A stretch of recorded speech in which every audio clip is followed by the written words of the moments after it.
स्वर्णपुर में मौजूद railway station के बगल में निर्मला उसके बेटे विक्रम के साथ एक छोटे घर में रहती थी। बहुत ही मुश्किल से अपने बेटे को पढ़ाने के बावजूद वो घर पे खाली पड़ा रहता था, बिना कोई नौकरी और काम के, और हमेशा अजीब गरीब चीजों के बारे में सोचते रहता था। उसे ऐसे देख उसकी माँ बहुत दुखी होती थी, इसीलिए वो ही कोई भी काम काज करके उसका देखभाल करती थी। एक दिन जब वो काम कर रही थी, विक्रम उसकी माँ के पास भागते हुए जाता है। माँ, सिर्फ चिड़िया आसमान में क्यों उड़ते हैं? अगर हम भी आसमान में उड़ते तो कितना अच्छा होता। पंछी की तरह उड़ने के लिए इंसान के पास पर नहीं है। अगर होते तो हम भी आसमान में उड़ते रहते ना। तुम इन उटपटांग सवालों से मुझे परेशान मत करो, काम करने दो मुझे। इसे उसकी माँ उस पे गुस्सा करती है। डर के मारे वो वहाँ से चले जाता है। ये होकर बहुत दिन बीत जाते हैं। एक दिन जब विक्रम उसके घर के सामने मौजूद फूलों की बाग में घूम रहा था, तो उसे रेलगाड़ी वहाँ से गुजरते हुए नजर आती है। न जाने इस रेलगाड़ी के लिए धरती पे प्रत्येक स्थान क्यों दिया जा रहा है। वही अगर ये उड़ते होते तो इनके लिए प्रत्येक स्थान की जरूरत भी नहीं होती, और इस रेलगाड़ी का आवाज भी सबको ऐसे सुनाई नहीं देता। अरे हाँ, जिस तरह इस रेलगाड़ी का आविष्कार किसने किया है, वैसे ही अगर मैं उड़ते हुए रेलगाड़ी का आविष्कार करूँ तो सभी आश्चर्यचकित हो जाएंगे और जहाँ चाहे वहाँ रुक सकते हैं और चढ़ भी सकते हैं। तुरंत मुझे अपने दोस्तों से ये बात कहना होगा। ये सोचकर वो उसके दोस्तों के पास जाता है। अरे रेवंत, मैंने एक फैसला लिया है। मैं उड़ने वाली रेलगाड़ी का आविष्कार करूंगा। वो देख तुम सब दंग रह जाओगे। खाली पड़े हो घर पे तुम, और तुम उड़ते हुए रेलगाड़ी का आविष्कार करोगे। उड़ता रेल होता भी नहीं है। उड़ते हुए रेल को तुम नहीं, कोई भी आविष्कार नहीं कर सकता। उसकी दोस्तों की बातें सुनकर वो बहुत निराश होता है और वहाँ से चले जाता है। घर जाने के बाद वो उसी उड़ते हुए रेलगाड़ी के बारे में सोचते रहता है। अपने बेटे को सोच में मग्न देख उसकी माँ उसके पास जाती है। अरे क्या हुआ बेटा, तुम ऐसे क्यों बैठे हो? माँ, क्या हम उड़ते हुए रेलगाड़ी का आविष्कार नहीं कर सकते हैं? मैं कुछ भी करके उसका आविष्कार करना चाहता हूँ। ऐसे अपनी दोस्तों की बातों को उसकी माँ को बताता है। बेटा, तुम क्यों इन फिजूल की बातों के बारे में सोच रहे हो? अपने वक्त का तुम गलत इस्तेमाल कर रहे हो बेटा, ये ठीक नहीं है। मैं अकेले इस घर को संभाल रही हूँ, अब तुम ही सोच लो। मेरी मदद करना है या इन उटपटांग चीजों के बारे में सोचते रहना है? सोचकर अपना फैसला मुझे बताओ। ये कहकर वो गुस्से में वहाँ से चले जाती है। क्यों मेरी माँ भी मेरे दोस्तों की जैसे ही बात कर रही है? कोई मुझे आखिरकार क्यों नहीं समझ रहा है? क्या एक उड़ते हुए रेलगाड़ी का आविष्कार करना इतना नामुमकिन है? अपने आप में ऐसे सोचते हुए और दुखी होकर विक्रम चलते जाता है, इतना दूर कि उसे पता भी नहीं चलता है कि वो कितना दूर आ गया। उसे कोई मनुष्य नहीं दिखता है। तब उसे उसके सामने एक बड़ा सा तालाब दिखता है। हाँ, इतना बड़ा तालाब यहाँ कैसे? मैंने तो अब तक इसे नहीं देखा। शायद मैं सोचते हुए ऐसे अनजाने में यहाँ तक आ गया। यहाँ तो कोई दिख भी नहीं रहा है। चलो अनजाने में ही सही, इतना सुंदर प्रदेश तो देख पाया हूँ।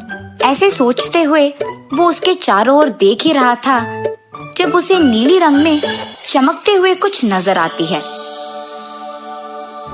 लगता है वहाँ कुछ चमक रहा है नीली रंग में। शायद वो एक महंगी चीज है। जरा पास जाकर तो देखूं।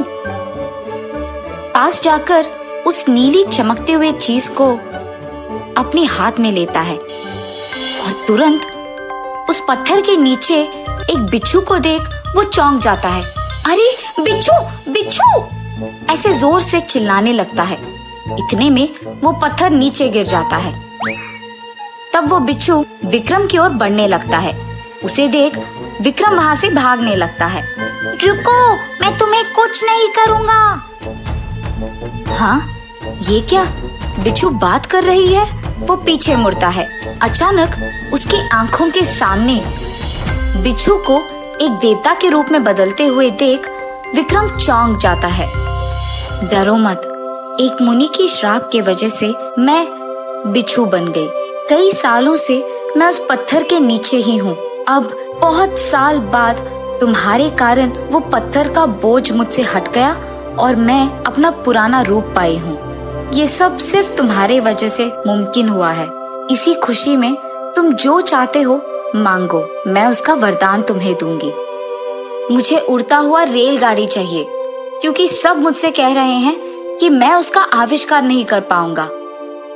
ठीक है, मैं तुम्हें एक उड़ते हुए रेलगाड़ी का वरदान दूंगी।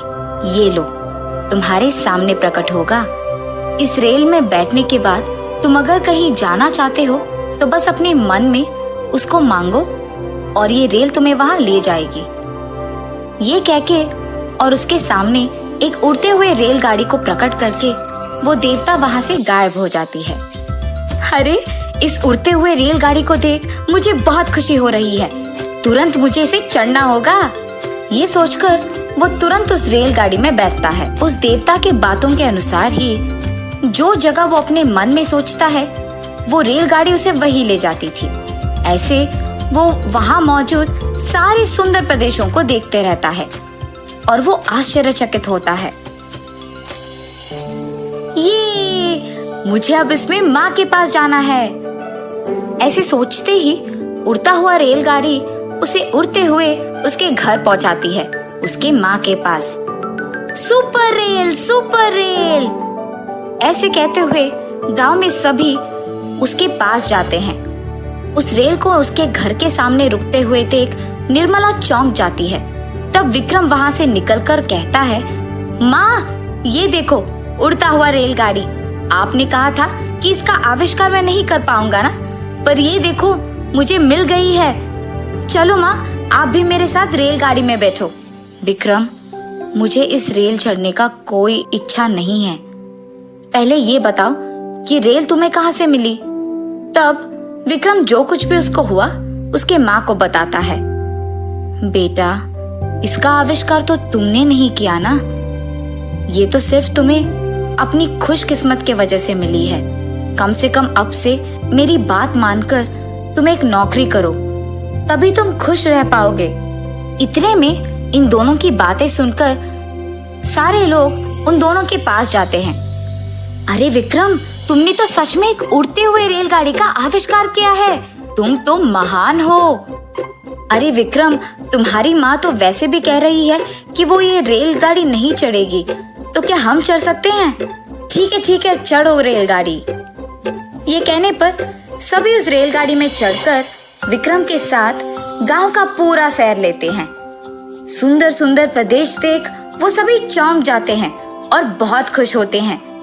एक दिन जब वो उड़ रहा था अपनी रेलगाड़ी में तो ऐसे सोचता है, काश मेरी माँ भी मेरे साथ इस रेलगाड़ी में होती।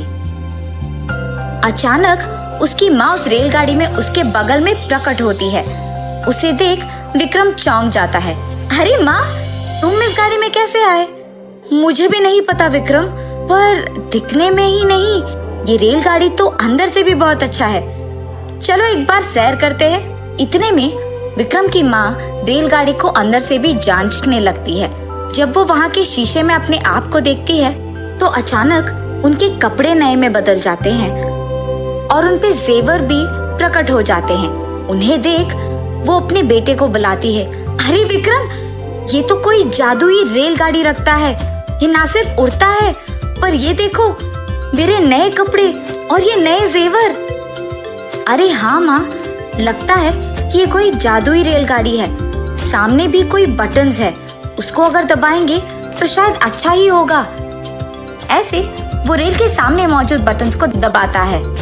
उन कई बटन में से एक को दबाते ही खाना प्रकट होता है, किसी और को दबाने पर जेवर प्रकट होते हैं। ऐसे ही विक्रम और उसकी माँ उस उड़ते हुए रेलगाड़ी को चलाते हुए मोती और जेवर से उनका घर चलाते हुए बहुत खुश रहते हैं।